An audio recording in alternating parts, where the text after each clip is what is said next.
Hello everyone, ये कोशिका से संबंधित आज ये चौथा पार्ट है और इसमें भी हम कवर करने वाले हैं लगभग 20 इंपॉर्टेंट क्वेश्चन जो आने वाले एग्जाम्स के लिए काफ़ी इंपॉर्टेंट होने वाले हैं। तो वीडियो को पूरा वॉच कीजिए, देर न करते हम चलते हैं वीडियो की तरफ। आज का फर्स्ट क्वेश्चन है, किस कोशिकांग को कोशिका की अस्थायी भंडारण इकाई कहा जाता है? किस कोशिकांग को कोशिका की अस्थायी भंडारण इकाई कहा जाता है? तो ये कहा जाता है रिक्तिका को, यानी वाक्योल को। वाक्योल को या रिक्तिका को कहा जाता है, क्या कहा जाता है? कोशिका की अस्थायी भंडारण इकाई कहा जाता है, ये ध्यान देना। चलिए नेक्स्ट क्वेश्चन देख लेते हैं। नेक्स्ट क्वेश्चन है, क्लोरोप्लास्ट का द्विगुणक झिल्ली वाला भाग है। क्लोरोप्लास्ट का द्विगुणक झिल्ली वाला भाग कौन सा है? तो इसे क्या कहा जाता है? तो इसे कहा जाता है ग्रेना। ग्रेना जो होता है फ्रेंड्स, ये क्लोरोप्लास्ट का द्विगुणक झिल्ली वाला भाग होता है। नेक्स्ट क्वेश्चन है, डीएनए और प्रोटीन से मिलकर कौन सी संरचना बनती है? डीएनए और प्रोटीन से मिलकर कौन सी संरचना बनती है? तो ये बनती है क्रोमोसोम। क्रोमोसोम इसका राइट आंसर होगा। नेक्स्ट क्वेश्चन है, कोशिका झिल्ली का सबसे पहला मॉडल किसने दिया था? कोशिका झिल्ली का सबसे पहला मॉडल किसने दिया था? तो ये दिया था फ्रेंड्स नागेली और क्रेमर ने। नागेली और क्रेमर इसका राइट आंसर होगा।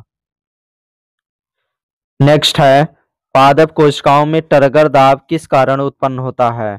तो ये उत्पन्न होता है फ्रेंड्स रिक्तिका में जल, यानी कि रिक्तिका में जब जल होता है तो उसी के कारण टर्गर दाब उत्पन्न होता है पादप कोशिकाओं में।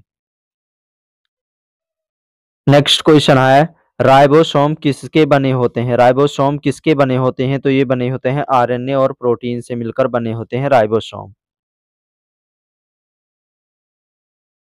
अगला क्वेश्चन है, किसे सूक्ष्म शरीर कहा जाता है? किसे सूक्ष्म शरीर कहा जाता है, मतलब माइक्रो माइक्रो बॉडीज कहा जाता है? तो ये कहा जाता है फ्रेंड्स पेराक्सीसोम को। पेराक्सीसोम इसका राइट आंसर होगा। नेक्स्ट क्वेश्चन है, कौन सा अंगक कोशिका में वसा तथा स्टेरॉयड हार्मोन बनाता है? कौन सा अंगक कोशिका है जो वसा में स्टेरॉयड और हार्मोन बनाता है? नेक्स्ट है, कौन सा अंगक कोशिका में वसा तथा स्टेरॉयड हार्मोन बनाता है? तो ये बनाता है फ्रेंड्स चिकना जो होता है इंडोप्लाज्मिक रेटिकुलम। चिकना ईआर कह सकते हो। इंडोप्लाज्मिक रेटिकुलम इसका फुल फॉर्म होता है। तो चिकना इंडोप्लाज्मिक रेटिकुलम होता है जो अंगक कोशिका में वसा तथा स्टेरॉयड हार्मोन बनाता है। नेक्स्ट क्वेश्चन है, सेंट्रियोल किस कोशिका में अनुपस्थित होता है? सेंट्रियोल किस कोशिका में अनुपस्थित होता है? तो पादप कोशिका में अनुपस्थित होता है, मतलब पादप कोशिका में नहीं पाया जाता है सेंट्रियोल। नेक्स्ट है, किस कोशिकांग में स्वयं का डीएनए पाया जाता है? किस कोशिकांग में स्वयं का डीएनए पाया जाता है? तो ये पाया जाता है फ्रेंड्स माइटोकॉन्ड्रिया और क्लोरोप्लास्ट में। माइटोकॉन्ड्रिया और क्लोरोप्लास्ट इसका राइट आंसर होगा। नेक्स्ट है, किस अंग को ट्रैफिक कंट्रोलर ऑफ सेल कहा जाता है? मतलब सेल का ट्रैफिक कंट्रोलर कहा जाता है कह सकते हो। तो किसे कहा जाता है? तो ये कहा जाता है गोल्जी तंत्र को या गोल्जी काय को। गोल्जी काय को क्या कहा जाता है? तो इसे कहा जाता है friend traffic controller of cell. Traffic controller of cell very very important है, इसको ध्यान देना। चलिए नेक्स्ट क्वेश्चन देख लेते हैं। नेक्स्ट क्वेश्चन है, कोशिका में आनुवंशिक सूचना किसके द्वारा वहन की जाती है? कोशिका में आनुवंशिक सूचना किसके द्वारा वहन की जाती है? तो ये किया जाता है डीएनए के द्वारा। डीएनए इसका राइट आंसर होगा। नेक्स्ट है, प्रकाश संश्लेषण के लिए आवश्यक हरा रंग द्रव्य कहाँ पाया जाता है? प्रकाश संश्लेषण के लिए आवश्यक जो हरा रंग द्रव्य है वो कहाँ पाया जाता है? तो ये पाया जाता है फ्रेंड्स क्लोरोप्लास्ट में। क्लोरोप्लास्ट इसका राइट आंसर होगा। नेक्स्ट है, किस कोशिकांग को श्रवण का कारखाना कहा जाता है? किस कोशिकांग को श्रवण का कारखाना कहा जाता है? तो ये कहा जाता है गोल्जी तंत्र को। गोल्जी तंत्र इसका राइट आंसर होगा। नेक्स्ट क्वेश्चन है, कोशिका के भीतर साइटोप्लाज्मिक स्ट्रीमिंग किसमें देखी जाती है? कोशिका के भीतर साइटोप्लाज्मिक स्ट्रीमिंग किसमें देखी जाती है? तो ये देखा जाता है पादप कोशिका में।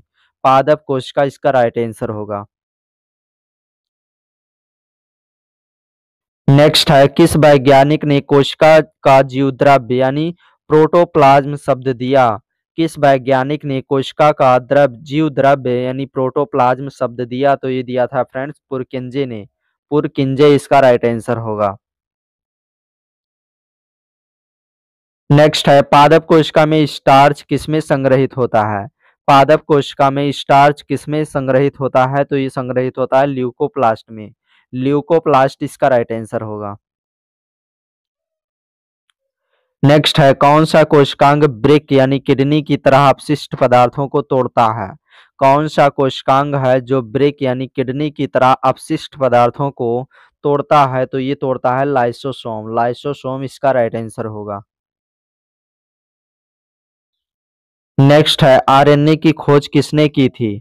आरएनए की खोज किसने की थी? तो ये किया था फ्रेंड फ्रीडरिक मीजर ने। फ्रीडरिक मीजर इसका राइट आंसर होगा। अगला क्वेश्चन है, कोशिका के किस अंगक को डायनामिक फैक्ट्री कहा जाता है? कोशिका की किस अंगक को डायनामिक फैक्ट्री कहा जाता है? तो ये कहा जाता है ईआर को, मतलब एंडोप्लाज्मिक रेटिकुलम को। सो आज के लिए बस इतना है गाइस, और वीडियो अच्छा लगा हो तो वीडियो को लाइक करें। अब तक 80 क्वेश्चन हम अपलोड कर चुके हैं कोशिका से रिलेटेड, और अभी हम आपको टोटल 220 क्वेश्चन और देंगे। उसके बाद हम आपको इसका पीडीएफ बिल्कुल फ्री में वीडियो के डिस्क्रिप्शन में दे देंगे। आप आसानी से वहां से आप डाउनलोड कर सकते हैं, और उसी के साथ आप डे बाय डे कोशिका से रिलेटेड हर एक क्वेश्चन को प्रैक्टिस कर पाएंगे।